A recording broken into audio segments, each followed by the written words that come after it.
आयुष्मान भव। एटा नंद पंडा को घर तो आज्ञा मु नंद पंडा तुमे कोन ताको पुत्र अजू पंडा आज्ञा हेले आपण माने आजन्म ब्रह्मचारी श्रीक्षेत्र निवासी ठाकुर राजांकर पूज्य राजगुरु बाबा माधवानंद बाबा राघवानंद बाबा प्रेमानंद दीर्घायु सर्वारिष्ट शांति। किंतु बाबा आपण माने आमन तुम्भे भाग्यवान बाबा, तुम्भे भक्त श्रेष्ठ। ताई नथिले महाप्रभु तुम्भ घर को आंभ को प्रेरित करि नथान्ते। स्वप्न से ठाकुर राजा को कहि नथान्ते से तुम्भ घरे अवस्थान करूछन्ति बोली।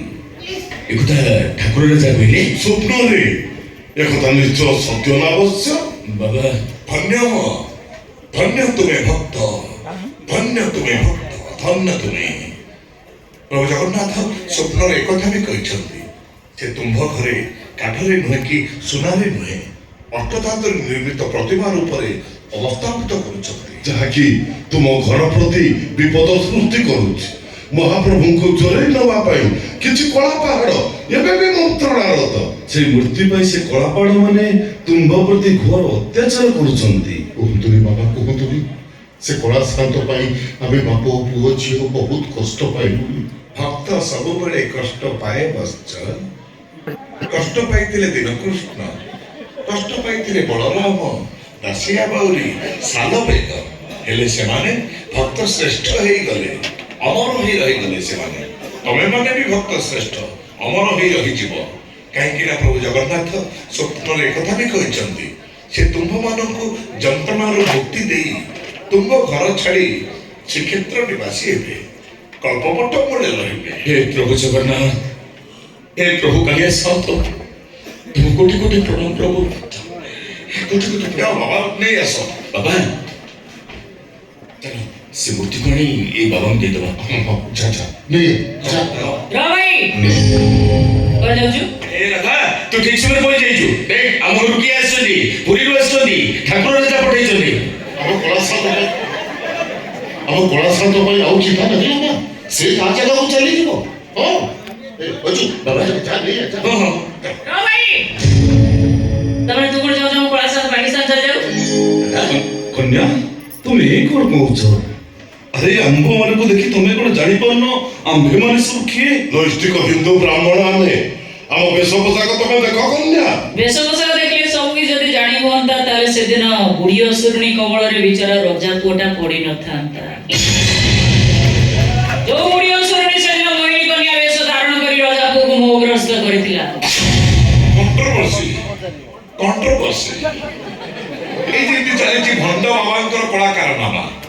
प्रकृत कथा हैला बाबा जी से भंड नुह आ जे भंड से बाबा नुह एभଳି कहिबाटा हम प्रति घर अन्याय होचे, घर अपमान हो अपमान। हां सेदिन जेंति प्रभु रामचंद्र सुनावरीर आ बारिच राक्षस भितर फरकटा न जानि पारे सीता माता को हरैतिले आज दे ठीक सेंति आमे हम कला संतु न हरैबु तार ग्यारंटी के दबो?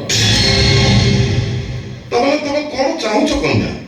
प्रमाण आपण माने श्रीक्षेत्र निवासी हिंदू नैष्टिक ब्राह्मण सेति प्रमाण दरकार ना। दाढ़ी दाढ़ी आमे श्रीक्षेत्र नीलाचल निवासी प्रभु श्री जगन्नाथंकर परम भक्त बाळ पाचिगणी ब्रह्मज्ञानी बोली आमे तमको की प्रमाण तब कन्या के आवश्यक ए सेति किछि न केवल केते बडे प्रश्नर उत्तर आपण मानु दबक हबो। उत्तर देवा पाई आमे प्रस्तुत करनी। पचर कोन पचरबो पचर आमे अनुमति दवा पई पचर।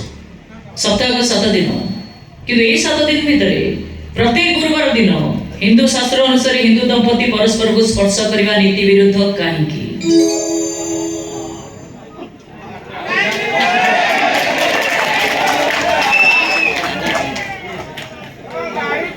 तमे घोड़ी वाला टेकी छ तमे कोना बड़ दे तमे मोर मने रे मु टेकी छी मने नहीं बड़ सुंदर भाबरे तो कहि दो उत्तर दवा पे एमे प्रस्तुत करने हम प्रेमानंद भी कहले पचार पचार को उत्तर दियो। কিন্তু বাবা আপন তো বহু শাস্ত্র অধ্যয়ন করছেন মানে মোয়াড়ু কাই যাউছ? মু তো কন্ট্रोवर्सी लोक मोवाड़ू जाई कहले ମତେ ସମସ୍ତ ଗ୍ରନ୍ଥ ଅଧ୍ୟୟନ ସବୁ ଗ୍ରନ୍ଥ ମୁଁ ଅଧ୍ୟୟନ କରିଛି ସବୁ ଜଣା ଅଛି ମୋର କିଛି ଉତ୍ତର ଦେବାର ଅସୁବିଧା ନାହିଁ କନ୍ୟା ଚାହୁଁଛନ୍ତି ତମ ଠାରୁ ଉତ୍ତର।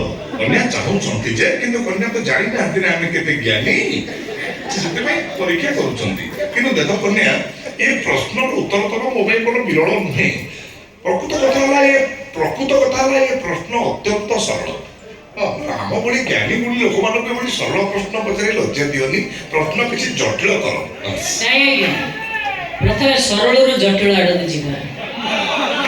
ଠିକ କନ୍ୟା ବଡ଼ ଦୁଃଖର ଅଛୁ। ନାଇଁ ଠିକ କଥା କହିଛନ୍ତି କନ୍ୟା ଶୁଣ କନ୍ୟା ସପ୍ତାହର ଏଇ ଗୁରୁବାରକୁ ମହାଲକ୍ଷ୍ମୀଙ୍କ ବାର ବୋଲି କୁହାଯାଏ କାହିଁକି ନା ଏହି ଦିନ ପ୍ରଭୁ ଜଗତରନାଥ ଜଗନ୍ନାଥ ମା ମହାଲକ୍ଷ୍ମୀଙ୍କ ମନ୍ଦିରକୁ ଗମନ କରନ୍ତି ଯାହାକୁ ଏକାନ୍ତ ନୀତି ବୋଲି କୁହାଯାଏ ଯେହେତୁ ଏହି ଦିନ ପ୍ରଭୁ ଜଗତରନାଥ ଜଗନ୍ନାଥ ମା ମହାଲକ୍ଷ୍ମୀଙ୍କର ମହାମିଳନ ହୁଏ ଏହି ଦିନକୁ ହିନ୍ଦୁ ଜାତିର ଲୋକମାନେ ପବିତ୍ର ଦିନ ବୋଲି ମାନିଥାନ୍ତି ଆହା କି ଅମୃତ ବାଣୀ ଆପଣଙ୍କର। ଆଉ କିଛି ପଚାରିବ କନ୍ୟା? ମଣିଷ ମାନେ ମୃତ୍ୟୁବରଣ କଲେ ଦୁଇ ପାଖରେ ମୁଖାଗ୍ନି ଦିଆଯାଏ ଠିକ୍ ସେମିତି ଶ୍ରୀମନ୍ଦିରର ସେବକ ମାନଙ୍କୁ ଗଲେ ମୁଖାଗ୍ନି ଦିଆଯାଏ କିନ୍ତୁ ସେ ମୁଖାଗ୍ନିର ଅଗ୍ନି କୋଉଠୁ ଆସେ? ଏ ପ୍ରଶ୍ନର ଉତ୍ତର ବାବା ପ୍ରେମାନନ୍ଦ ଦେଇପାରିବେ। ମହାପ୍ରଭୁଙ୍କ ପାଇଁ ମହାପ୍ରସାଦ ଯୋଉଠି ରୋଷେଇ ହୁଏ ସେଇ ରୋଷେଇ ଘରୁ ହିଁ ଆସିଥାଏ। ତାମାନେ ରୋଷ ଘରୁ ଆସିଥାଏ ଆଉ। ଆଚ୍ଛା ବାବା ସ୍ୱର୍ଗଦ୍ୱାର ଏକ ପ୍ରସିଦ୍ଧ ସ୍ଥାନ କାହିଁକି? ବାବା ପ୍ରେମାନନ୍ଦ କହୁନାହାନ୍ତି। ଆଉ ନନ୍ଦକୁ ଡାକନି। ଆମେ ଗୋଟେ ଦେଲେ ତମେ ଗୋଟେ ଦିଅ ସ୍ୱର୍ଗଦ୍ୱାର କଂସିଆରେ ସ୍ୱର୍ଗଦ୍ୱାରରେ ଶବଦାହ କଲେ ଆତ୍ମା ସ୍ୱର୍ଗକୁ ଯାଏ। କିନ୍ତୁ କାହିଁକି ବାବା? Entry point